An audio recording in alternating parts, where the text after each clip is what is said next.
നമസ്കാരം. ദ വെസ്റ്റ്മൗണ്ട് പോഡ്കാസ്റ്റിന്റെ ആദ്യ എപ്പിസോഡിലേക്ക് എല്ലാവർക്കും സ്വാഗതം. I M Sherin. ഇന്നത്തെ എപ്പിസോഡ് നമുക്ക് വളരെ സ്പെഷ്യലാണ്. കാരണം ഇന്ന് നമ്മൾ സംസാരിക്കുന്നത് വെറും ഒരു സ്റ്റഡി അബ്രോഡ് പ്രോസസ്സിനെ കുറിച്ചിട്ടല്ല, മറിച്ച് ഇന്ത്യയിലെ തന്നെ സ്റ്റഡി അബ്രോഡിലെ ഒരു വലിയ മാറ്റത്തെ കുറിച്ചാണ്. Why Westmount focuses only on commerce?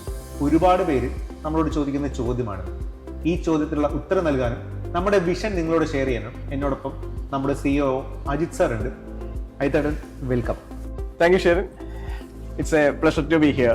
ഇന്ന് നമ്മളിവിടെ സംസാരിക്കാൻ പോകുന്നത് ഇന്ത്യയിലെ കൊമേഴ്സ് വിദ്യാർത്ഥികൾക്ക് വേണ്ടിയുള്ള ഏറ്റവും പ്രധാനപ്പെട്ട ചില കാര്യങ്ങളാണ്. നമ്മൾ ഈ യാത്ര തുടങ്ങുമ്പോൾ പലരും ചോദിച്ചൊരു കാര്യമുണ്ട്: എന്തിനാണ് വെസ്റ്റ്മൗണ്ട് കൊമേഴ്സിൽ മാത്രം ശ്രദ്ധിക്കുന്നത്?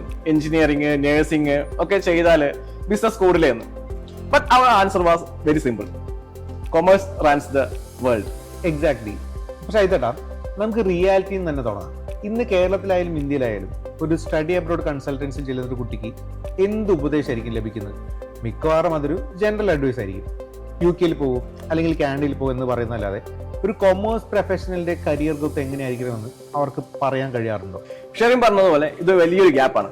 നമ്മുടെ നാട്ടിലെ രീതി വെച്ചിട്ട് science is for brilliant students, commerce is for average students എന്നൊരു തെറ്റായ ധാരണയുണ്ട്. എന്നാൽ സത്യം എന്താണ്? ലോകത്തിലെ ഏറ്റവും വലിയ കമ്പനികൾ എടുത്തു നോക്കാം. അത് ഗൂഗിൾ ആവട്ടെ, ആപ്പിൾ ആവട്ടെ, ടെസ്ല ആവട്ടെ, അവിടെ ടെക്നോളജി ഉണ്ടാക്കാൻ എഞ്ചിനീയേഴ്സിന് ആവശ്യമാണ്.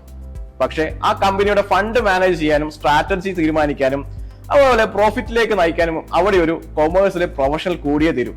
ഒരു ഉദാഹരണത്തിന്, നമ്മൾ എല്ലാവരും ഇലോൺ മസ്കിനെ ആരാധിക്കുന്നു. പക്ഷേ ടെസ്ല എന്ന കമ്പനിയെ ലാഭകരമായി മുന്നോട്ട് കൊണ്ടുപോകുന്ന വൈഭവ് തനേജ എന്ന CFOയെ നമ്മൾ പലപ്പോഴും ശ്രദ്ധിക്കാറില്ല. അദ്ദേഹം ഒരു ഇന്ത്യക്കാരനായ ചാർട്ടേഡ് അക്കൗണ്ടന്റ് കൂടിയാണ്. So behind every successful tech giant there is a brilliant financial brain. അതാണ് കൊമേഴ്സിന്റെ പവർ എന്ന് പറയുന്നത്. അതൊരു വളരെ പവർഫുൾ സ്റ്റേറ്റ്മെന്റ് ആയിട്ട് വൈഭവ് തനേജയെ പോലെ ഇന്ത്യയിൽ നിന്നും ഡൽഹി യൂണിവേഴ്സിറ്റിയിൽ നിന്നും ഒക്കെ പഠിച്ചിറങ്ങിയിട്ട് ഗ്ലോബൽ ലെവലിൽ എത്തിയ എത്രയോ പേരുണ്ട്. പക്ഷെ പ്രശ്നം, നമ്മുടെ വിദ്യാർത്ഥികൾക്ക് ഈ ഒരു ആസ്പിറേഷണൽ പാത്ത് ആരും കാണിച്ചു കൊടുക്കുന്നില്ല എന്നാണ്. എസ്പെഷ്യലി കേരളത്തിൽ ഒരു ജനറൽ കൺസൾട്ടൻസിക്ക് നഴ്സിംഗിനെ കുറിച്ച് അറിയണം, IT കുറിച്ച് അറിയണം. അതിനുള്ള അവർക്ക് ACCയുടെ എക്സാമിഷനെ കുറിച്ചോ CMAയുടെ പാത്വേയെ കുറിച്ചോ അപ്ഡേറ്റ് ആയിരിക്കാൻ എന്തായാലും ബുദ്ധിമുട്ടായിരിക്കും. അവിടെയാണ് വെസ്റ്റ്മൗണ്ടിന്റെ പ്രസക്തി. We represent only one category and we master it, അല്ലേ? അതെ, നമ്മൾ അഭിമാനത്തോടെ തന്നെ പറയണം, Westmount is the India's one and only consultancy exclusively for commerce students.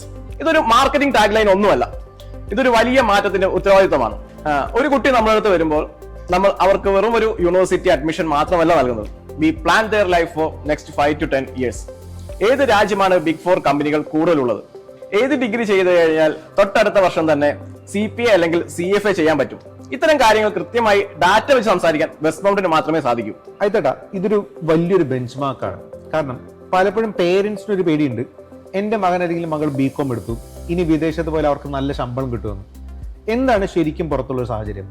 Is the demand strictly increase എന്ന് ചോദിച്ചാൽ അയത്തേട്ട എന്തായിരിക്കും പറയാം? Sherin, let's look at the facts. ഏത് രാജ്യം വളരുമ്പോഴും അവിടെ ബിസിനസ് കൂടും.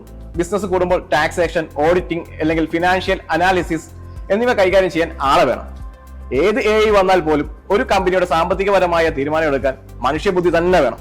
അതിപ്പോ UK, അയർലൻഡ്, ഓസ്ട്രേലിയ, ദുബായ് തുടങ്ങിയ രാജ്യങ്ങളിൽ അക്കൗണ്ടിംഗ് ആൻഡ് ഫിനാൻസ് പ്രൊഫഷണൽസ് എപ്പോഴും ഷോർട്ടേജ് ഓക്യുപ്പേഷൻ ലിസ്റ്റിൽ ഉള്ളതാണ്.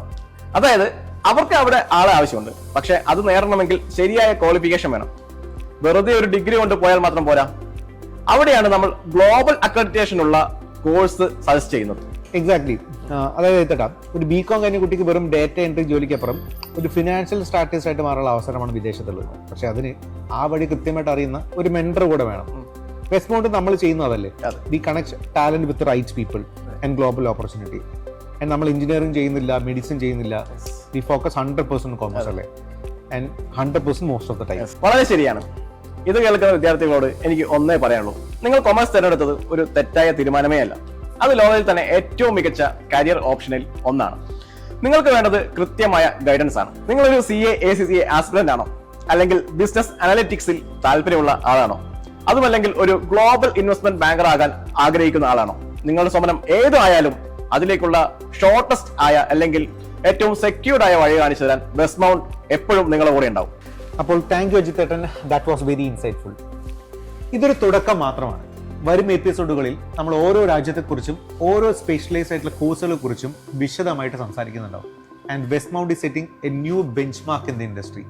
For every commerce student dreaming of a global career, remember, you are in high demand and we are here to guide you. So thank you for listening and see you in the next episode.